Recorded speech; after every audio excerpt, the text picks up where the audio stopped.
Hi, ladies. Welcome back. It's Connie Sokol. I'm your host, and I am so delighted today to have a fabulous guest that is just as beautiful as she is authentic, and vice versa. She is just fabulous. Jennilyn, thanks so much for joining us today. Thank you, Connie. I'm so happy to be here.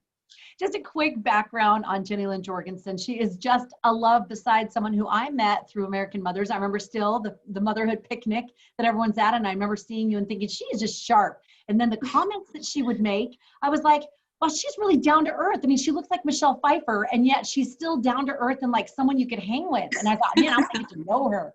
So that's kind of the little fun thing of Jennilyn. So don't be thrown off by the fact that she's stunning. And I have to laugh because today we are talking about letting go of the perfectionist mom, right? Letting go of that piece of us that feels we have to be a certain something in order to be considered a good and solid and wonderful mom. And I love it because I had truly forgotten to tell her that we also do podcast audio and video. And so this is what she looks like, just like regular, like, yeah, I'm just throwing this together. Let's just get on here and looks stunning. So I'm loving. And the first thing she said to me was, well, that's perfect because we're talking about letting go of perfectionist mom. So she walks the talk, ladies. So just a really quick background. She grew up on a farm, which is lovely. So she's got this loveliness as well as she can move sprinkler pipe, right? And she's a yoga and healing meditation instructor. She's a speaker. She's a 2011 American Mothers International Utah Valley Young Mother of the Year. And we also saw each other at that banquet too. That was so fun. And she is married to Jason, and they are the parents of 5 children. So happy to have you here, sweetie. Let's jump right in. Okay. First, Connie, I have to say this because when you came to American Mothers, we were all like, Connie, Sokol's here. We were super like, oh my gosh, this is really cool. That is hysterical because you know what I remember about that?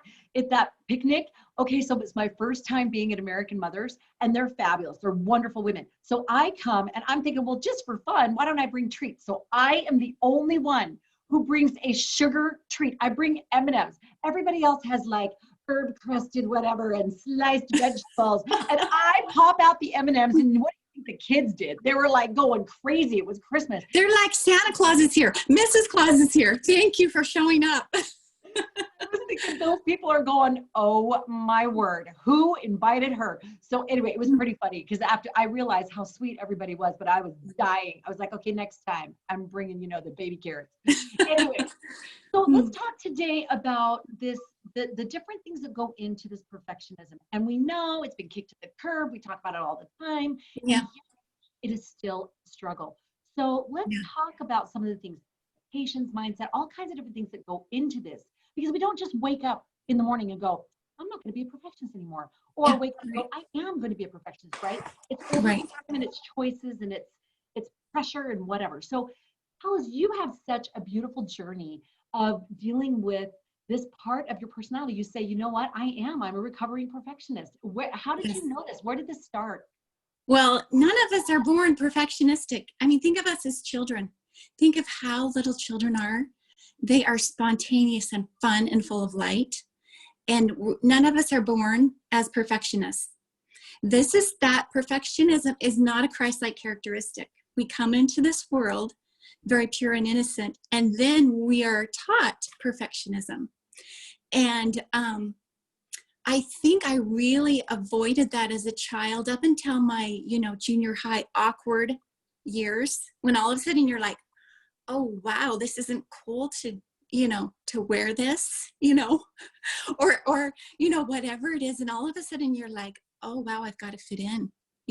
The world is telling me different, what if I say the wrong thing? Oh, I've really, so it just hits us. It hits us at that age. In fact, I know people who take their children out of that 6th, 7th, and 8th grade year and homeschool them because it hits so strong. Now, we didn't do that. We had our children go to private school, a very unique private school, but it hits them anyway. They get it. They get that perfectionism. And I think as women and parents, we can do all we can to help our children stay unique and be unique. I have a child who's 15 years old, and we have kept her spontaneity, and she's my fireball. But I'll tell you, at one point, we had to say, how do those friends make you feel? And she was no longer wearing those, fun colors, and she wasn't being her unique self. She would, before that, she was going with mismatched socks, and just, she found this group of friends that totally fit her. She's able to be spontaneous and fun and not go into this perfection mode, and to be an example to the other friends, to say, hey, let's be unique, let's be ourselves. And these friends, their mothers, a lot of them are also, they're transmitting that to their children. So the mothers are getting this little fun group she has. A lot of the mothers are very creative and artistic, and they found their little niche. And they said, I'm going to do things the way that I know that that my spirit wants to do them, versus how the world is telling me.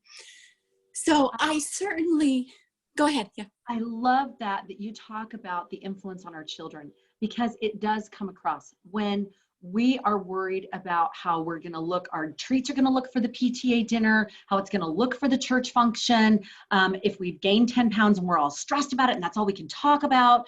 When we do that, we transmit that is normal, that's what the expectation is. And I love that. I have a daughter who, she decided to stop dressing just like everybody else was. And she's a little more eclectic, and she likes to go and DI and do thrift shopping. And this is like 2 years ago. Now it's popular, right? And it drives her crazy because now it's all hip, right? And she did it before it was even hip, but she's found her own style. And I think it's marvelous that I do too. These kids can be able to say, no, I don't feel that same way. They're not railing on someone else, and they're not railing on themselves. They're saying, this is what feels right to me. So pulling that back to the moms, how did you convey this ability for her to think for herself and to be herself? And yet, we still need good constructive feedback, right? I mean, that's helpful. But how, as a mom, do we stay in that space so that we can convey that to our kids? Well, I think mine has been a journey, and really with divine tutoring, and it really counterculture. Like, I had to be like, well, the world and the culture is telling me this, but I'm feeling that's not what I'm supposed to do. And learning the, sometimes even in our Christian cultures, we have this perfectionism that isn't Christ-like. And we have to be careful and discern what is doctrine and what is just culture. And is it healthy or is it shameful? And are we going to pass that on to our children? And so I had, as a child, I grew up on a farm. So I was, a little bit like Anna Green Gables. And so do you imagine Anna Green Gables trying to turn into a perfectionist, how difficult that would be? So that was me. It was like Amelia Debilia, what she's always, and this is me. I would, try to make something perfect. And then I remember one time we had this Christmas dinner. We had our cousins over, and I'm eating my food, and I'm like, I sure hope it's my fork that tastes like soap, because this food I made, it tastes like soap. And I took my fork and I'm rubbing it off, and I keep eating, and I'm like, and it just dawns on me literally, because I had the oil in one bottle and I had the soap in one bottle, and they were the same color. Oh my! And I had swapped them. So this is my point is, like, I had to stop everybody. And I had to say, is it just me, or are we eating soap? And my husband has it covered with gravy. He's like, no, this is great. And everyone else is like, yeah. It has a soap flavor. That is hysterical. And I love that you owned it. Like, you stopped and you owned it. And don't you think that is one of the keys, I think, to getting over this perfectionism? Yes. We have that moment where we know we are not perfect, where we can see it's not going to work. It's not happening. Right. And we have a choice in that moment. Yeah. We're either going to own it and laugh, or we're going to pretend like it didn't happen. My sister was at a gas station once, and she said this woman who was in high heels and a mini skirt thing, she was trying to put air in her tires. And she went to the first one, and she bent down, and you could tell she didn't know what she was doing. And she blew the tire out, and she went to the next tire and started putting tire pressure in there. Or no, like, own it, like, laugh, go get some help. Like, and it's so endearing to people, because then they can jive with you, right? So it's those moments. I love that moment. Tell me how you were able to start feeling like, what's the root? Was it an expectation you had in yourself? Did you feel like it was an expectation? You talk about culture. Did you feel like you had to consciously go, okay, this is not okay. This is an expectation, and this is how I'm going to fight against it? Or was it more slow or organic? Yeah, I think for me, it came to the point where I had to go through severe postpartum depression. I was hospitalized for 6 days. I had gone 9 days without sleep, and I think the world record is 11. So I was near death. And I, during postpartum depression, we won't go into that because that's a whole nother podcast. And it's, we don't want to terrify anybody. It's pretty terrifying. So postpartum depression, and that's a whole nother experience. But in the hospital, my plea was to God to heal me. And really I dedicated my life to the Savior. And I didn't know how much perfectionism was playing into leading up to this postpartum depression until coming out of the hospital. And when I came out of the hospital, I knew that's when those promptings began. It's time to overcome the perfectionism. And even though you're being told this by this is what you should do, that's not going to heal you. And I'm going to show you a better way. I love it. So what are some examples? I know when we were talking the other day, you were talking about daily parenting, you would get these downloads. I would get some downloads. Yeah, that's right. Number one, I think coming out of postpartum depression, my goal was to get back to normal. And God was like, that's not going to heal you. You asked for healing at normal. Do you want to go back to how things were? Because you weren't very good at being a perfectionist, remember? Great. And so one of my first promptings was, first of all, coming out of depression, you are completely broken and shattered. So I was shattered, but I was listening. I was like, I'm ready. Just help me know. And overcoming perfectionism was really probably a number one for me. And those promptings began to come, but the first and initial prompting was to slow down. I wanted to get going. I wanted to get back to normal. And the first prompting was, no, slow way down.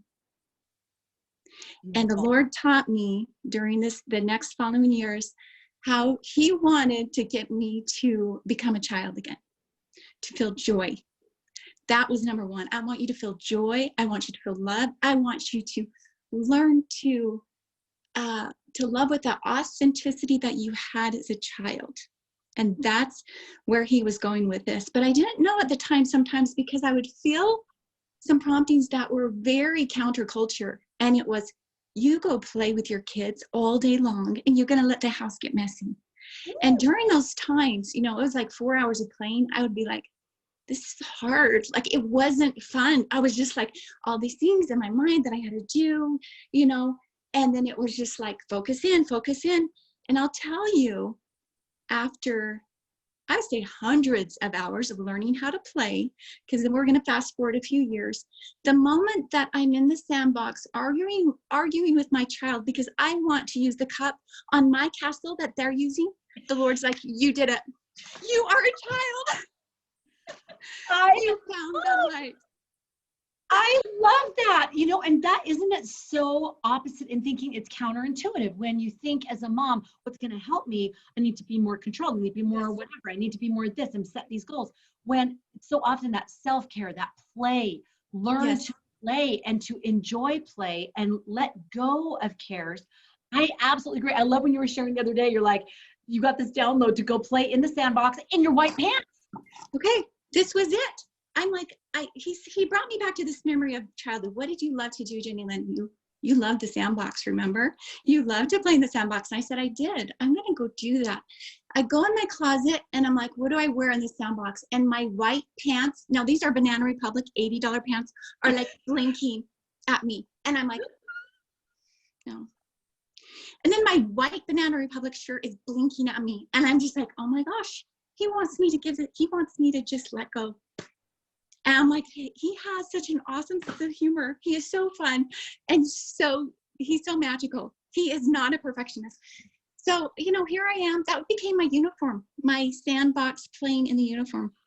I love my uniform. So, and then my husband would come and be like, oh my gosh, she really needs to go back to the hospital. This lady has been crazy.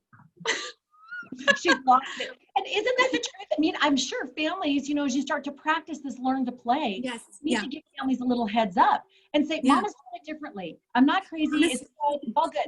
I'm doing it differently, right? Well, it's kind of like, you know, what the movies when the woman just shaves her head off. Like, it's Right. time to just start over, you know. It's time to learn how to be real. It's time to learn how to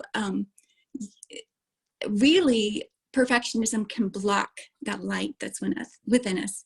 And when we unblock that, we're able to, I love the show Hook, because it's all about Hook becoming a child again. You know what I mean? He learns how to have an imagination.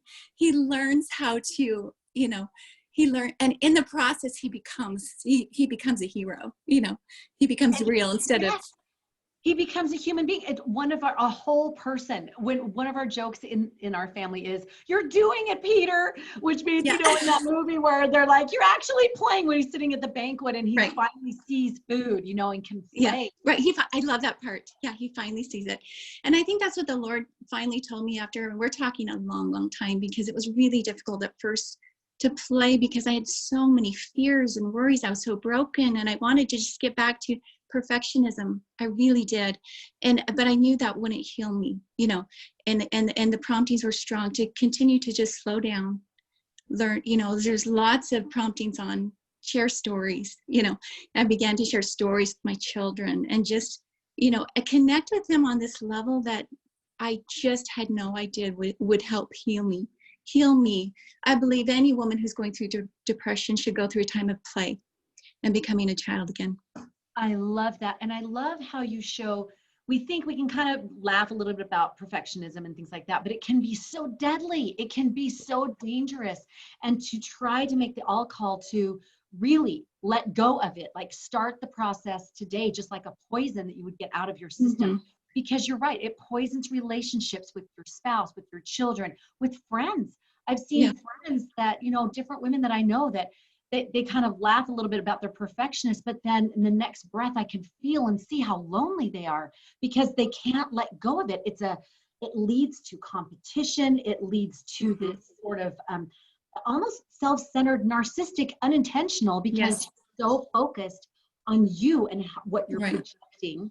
Rather than years ago, I called it the scrapbook principle, because it was always like, how can I set this as a vignette? How can I make this look like a scrapbooking page, right? And then you started like focusing and having your kids be sort of, you know, set up so that it would look and make a really good scrapbook picture. And it's like, wait, something is seriously wrong. So as we talked a little bit about this with the expectations, you know, they can come from ourselves. They can come from spouse, from children, from mother-in-law, father-in-law, whatever. They can come from society. And we see now, I hope, I'm sure you see that too, that people are starting to go, wait a second, the things that women are supposed to do in this laundry list of the expectations that we have are just absurd. It reminds me of the Ginger Rogers and Fred Astaire thing, the quote that she said, which is, I did everything he did backwards and in heels. Like, we're doing everything backwards and in heels, and the plates keep coming. So what's some things that maybe you learned about how to be able to say, no, that's enough. I'm not doing any more on that. And I feel good about myself and what I'm doing with this, regardless of what other people feel or think or judge. Well, I got lots more promptings, I'll tell you. That was just one of them. It was the Lord really wanted me to overcome my issues with body image. I had a lot of perfectionistic issues with my body image and wanting to have this, you know, to portray this beauty in this way that was attractive to my husband and attractive to what the world thought was deemed beautiful. And I'll tell you, this was counterculture. I got a prompting to do Inner Beauty Day. I had the whole family doing them. I said, this came real strong. This day you get to wear whatever you want. The uglier, the better. And you're going to let your light shine, and you're not going to care what people think. So you're going to see in some of our family photos, we all were wearing overalls and all sorts of hodgepodge things. My kids are incredibly brave, and I attribute that to Inner Beauty Day. Because go ahead. Because what happens is you get people judging you, okay? And you go, I'm going to shine my light anyway. And it's hard because you're like, well, this is not something that you know, the orange and purple just aren't going well together, It's not my best look. and the no makeup, isn't really working with the, with the overalls my husband is wearing, and but you know what? We all needed it as a family. And in fact, we're doing a family portrait on a ranch, and I've got half the kids so excited about wearing overalls. So the other ones, we're going to say, you can choose what to wear, but we want to do this like an inner beauty, like back to childhood, and we did this once a week. That's it. We did it once a week, but I'll tell you, my girls, this has been tremendous for them, because I have one, but all of them, particularly, I guess all of them in different ways, but my oldest, she has accomplished so much in her life because she doesn't have perfectionism. She's traveled to 17 countries. She's 23 years old. She has a 4-year degree, phenomenal grades, and she also is making 6 figures a year. Now, how did she do this? She lets go of what people think. And when she travels, she takes a small bag full, and she doesn't necessarily have to wear her makeup or get dressed. And her and her friends will stay in something that's, by the beach, and she'll work from her computer.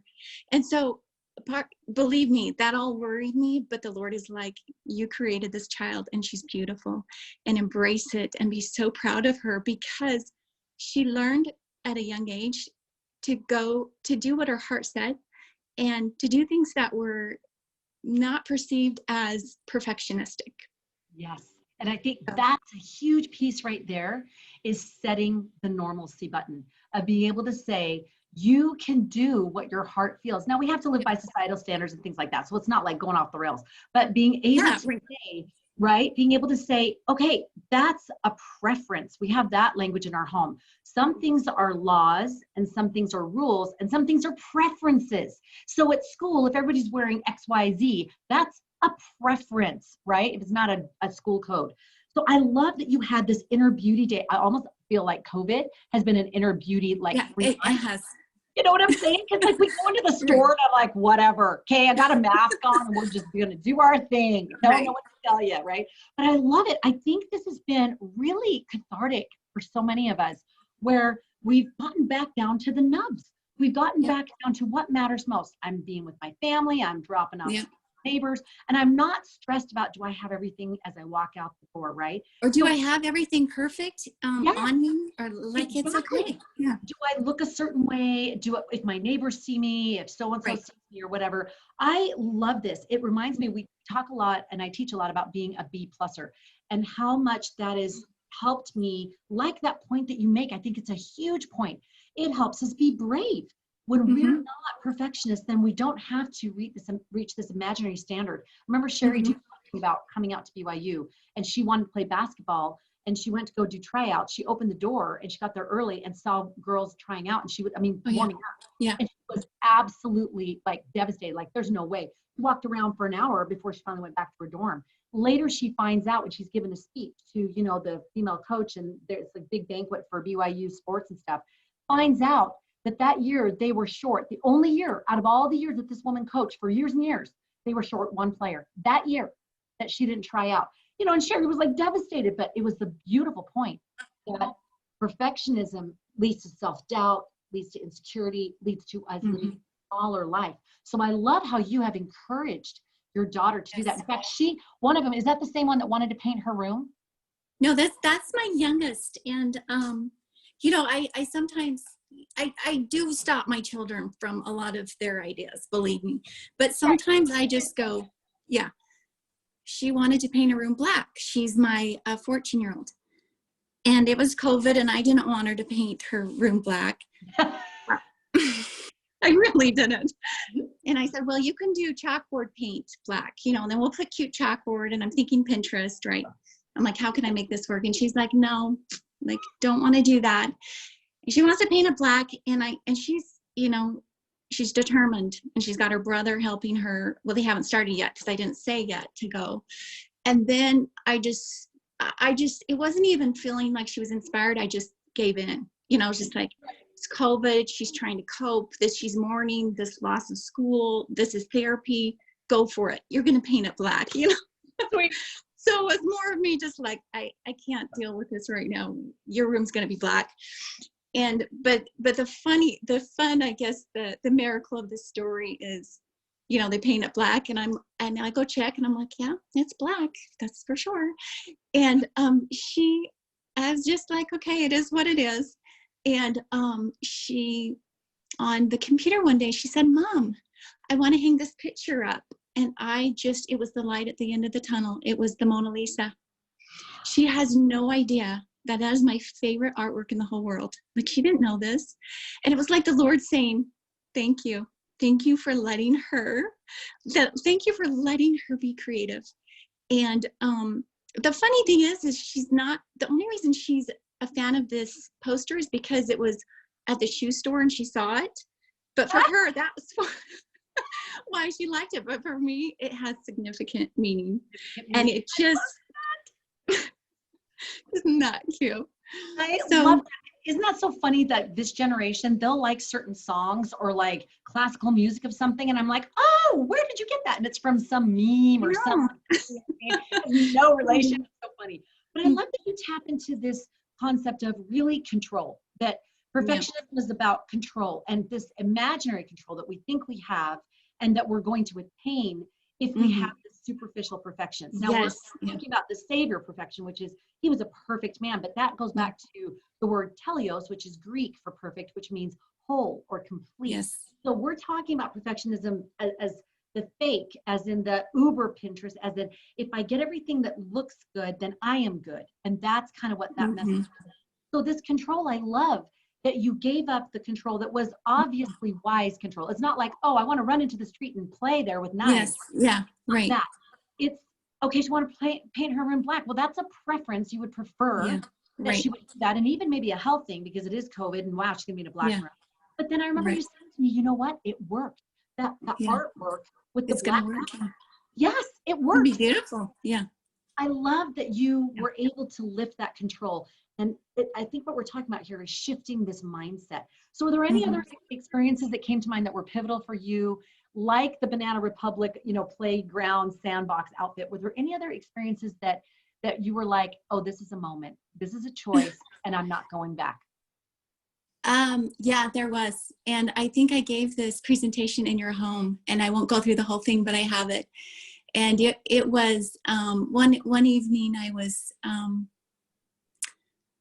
Jenna's probably a lot like the way she is because she was a child when I was coming into my, coming out of my perfectionism. So I taught her these things as a child. And I remember laying with her in bed, and I laid there and I was telling her the story that was coming to my mind. And it was about this turtle, and the turtle was in a black tunnel. Ironic, right? There you go. and in the tunnel, there was like all of these, when the turtle started to go too fast, it would go off in this direction and off in this direction, and then it would have to come back and it would get confused. And so the turtle decided to just live its purpose and go really slow. And then as it got closer to the end of the tunnel, it could see the light at the end of the tunnel, and they could see a rainbow. And the turtle made it to the rainbow because it went slow. So the reason I tell that story, and I told it at your house, is because when I told her that story, it was the Lord saying, slow down, and I'm going to show you. You listen, and don't get distracted by perfectionism. Don't get distracted by what the world tells you to do. Don't get distracted by the fears and all those things that, are human, that come. Just follow my voice, go slow, put me at the center, and I'm going to lead you to the light at the end of the tunnel. And you're going to live an awesome and beautiful life. And what that did is it allows me, and I still do this today, if I want to enjoy nature, animals, just even artwork or anything, that going that slow and just tuning into God, into a meditative state, there is this joy that's the only thing I can compare it to is like being in Narnia. The colors are brighter, the smells are better. So he really let me tap into this heavenly experience on earth where I find joy in things that I never would have before. We have a ranch, and I'm like drawn to the animals because the colors, I got these peacocks, and it's almost like it's a heavenly experience that he taught me how to do through going slow and tuning into him, where he knew that that would give me so much joy and so much peace. And it would help me to transmit that to my children and to help women to break free from depression. Love that. Absolutely love it. I love how you spend your time teaching women how to do this, to be more authentic, to be able to slow down and learn how to play again, and not feel that every day is this proving process. In fact, I have a metal board thing that's in my room, and I have these just piece of paper that I just stick up of things that come to my mind. And one that I put the other day was, I don't have to prove it. I don't have to prove anything. Yeah. There's nothing to prove. It's a pathway of love, and it's a partnership with the divine.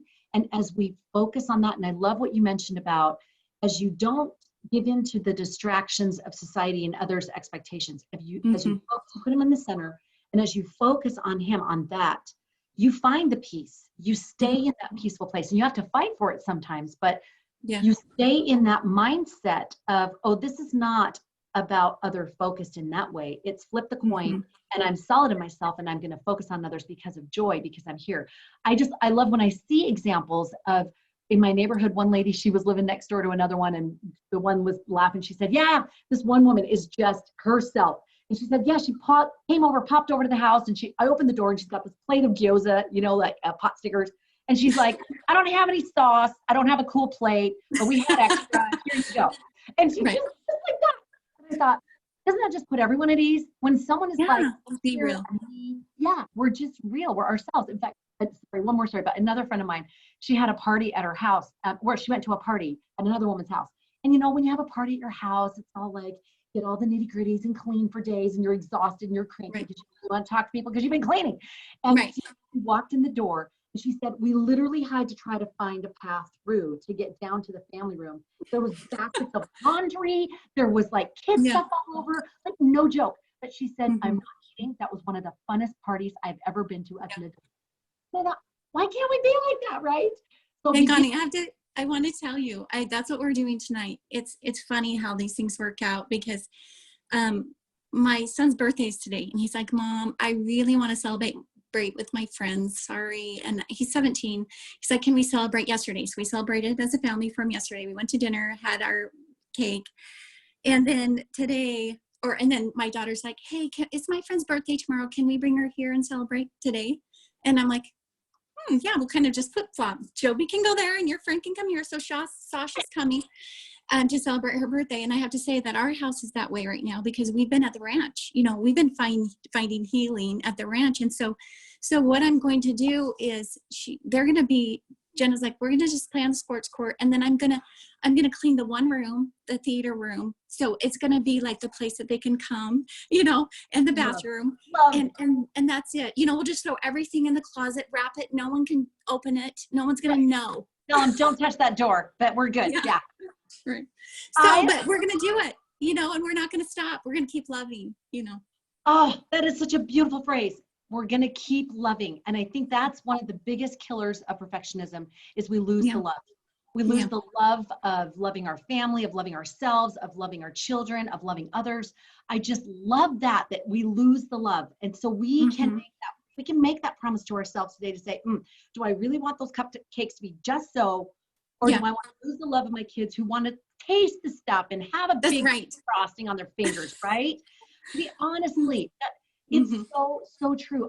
For those that may have been joining us late, I want to, before we wrap up officially, and if you have one last experience that you want to share, think about that while I wrap up with these points. But I love that Jennilyn, here she is, Utah Valley Young Mother of the Year. She really could take that and run with it and be like, I have to have everything just so. But I love that she says, slow down. And her letting go of perfection, she says, slow down. Feel joy, feel loved, feel the childlike authenticity, learn to play again, and how positively that has affected your body image issues. And then the Inner Beauty Day, where once a week she had Inner Beauty, where everyone could just wear what they wanted and look how they wanted, and that they're doing the family portrait that way of that inner beauty. I love. And then we talked about, I don't have to prove it, and be a B pluser, which is something I avidly teach, is being a B pluser. And then I love that we don't lose love. So don't lose the love. Be a B plus, or don't be a perfectionist. Is there any last thoughts or experience you want to share before we leave? I do want to share this because it came so strong, and I know that I think that much of this we'll share another time, but I want to share because I woke up and I just thought, where's this all going? And I could feel this image coming of our Savior Jesus Christ in the manger. And I thought, where is this going? You know, and I just kind of stayed in that place, and I was drawn to Mary, Mother Mary, Jesus's mother, and the fact that she was not a perfectionist. In fact, in that perfect moment, there in the stable, things completely not to their expectations. They were hoping to get in the inn, you know. And even before that, you know, they had to, the circumstances were very difficult, and similar to what we're going through now. Our houses are upside down, you know, so they were displaced. They were really displaced once they got there. I love the picture by Joseph Berkey. It's Mary and Joseph on the donkey, and Joseph is exhausted. Like, this is not, they're being displaced. She's pregnant. She's about to have our Savior. They get to the inn, no room for them. I mean, how this is so similar to what we're experiencing. I mean, everything is closed, whatever, our houses, the schools, everything. It's just different than what we thought. The routine is gone, and now they're in the stable, which certainly there's got to be some germs, right? So there she is, and then how does she respond to this?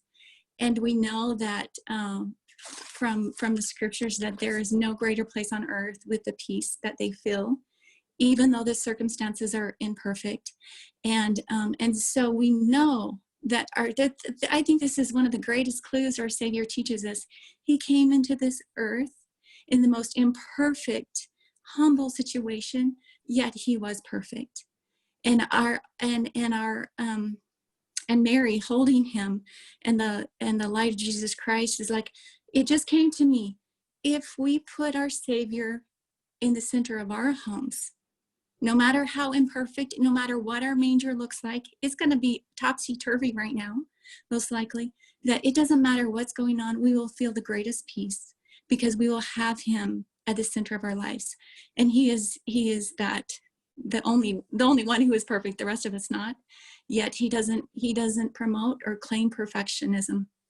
And we shouldn't either. I think this came really strong to me. Perfectionism is not a Christ-like characteristic, and true peace will never come from perfectionism. Perfect peace will never come from perfectionism. Never remember that. And I love how you brought up that experience with the manger, because I've read things from Gerald London. He's talked about, you know, that the stable was actually more of a grotto, if I have that correct, and it was more of a cave. They had lots of those. And that if you look at where the inn was and what kind of inn, it was a caravanserai, I think I'm saying that right, but it was really a big square, and that everybody could see everything that happens in that room. It's just huge, and it's got animals in there and fires that are going, and they have a few little recessed things that are just for people to go in and sit, you know, and pull a little kind of curtain across, but that's it. So had she given birth, everybody would have been seeing everything. Yeah. So it's actually in this imperfect state. It was perfectly suited for them. So it was imperfectly perfect. It was, like you said, it wasn't on the surface perfect, but it was whole. It was just what it needed to be. And I love that. In fact, I love that other thing where Mary and Joseph, where they forget Jesus, you know, when they're all in that big. I know.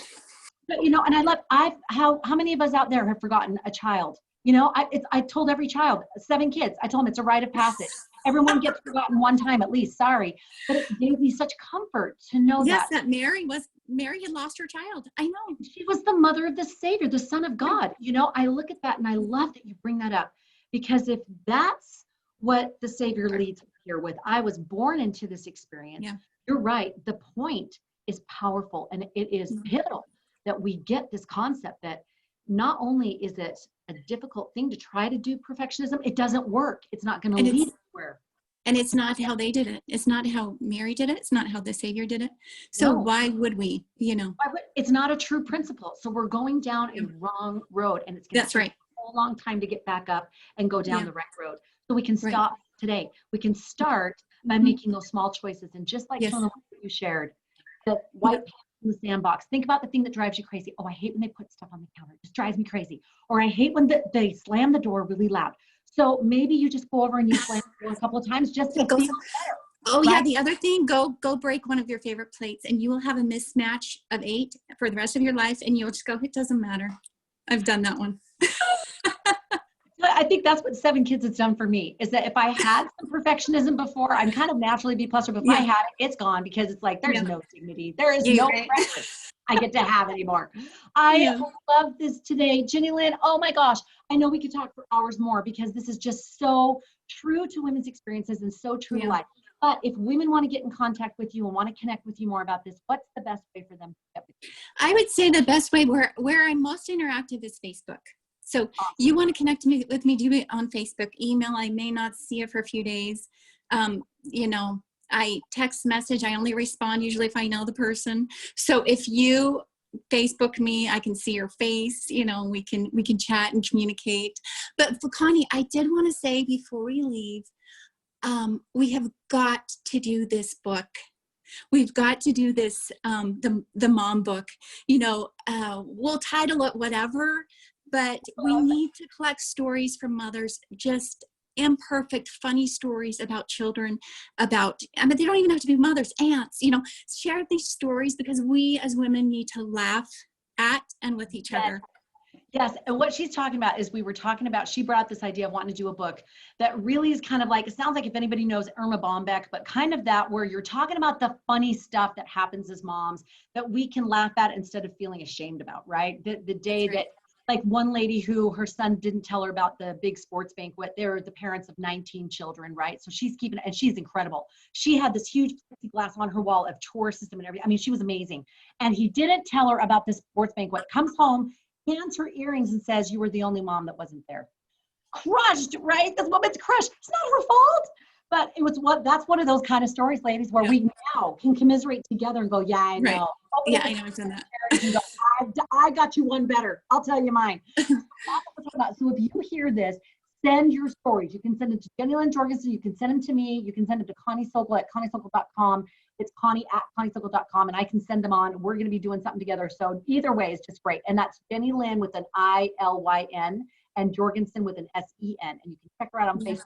But please connect and share some stories. If you feel brave, start sending them in now, because we want to hear those funny, otherwise would make you feel shamed. But no, we're going to gather together and really get that down-to-earth, authentic way of being a mom. Ladies, I love spending this time with you. This has been so fun. We will be having Jennilyn back for more other podcasts on these kinds of topics, because we have a lot more to share. Jennilyn, thanks so much for taking time today. Okay, thank you. And as always, ladies, if you want more of these podcasts, subscribe and rate below. If you want to get more free downloads, go to conniesokol.com and you can check out the different downloads I have of Step Into Your Purpose, Find Your Purpose Challenge, the Joy Challenge, all kinds of fun things to help you live a life of purpose, organization, and joy, because that's what it's all about. So remember, do whatever you need to do to take the next step to live a purpose-filled life.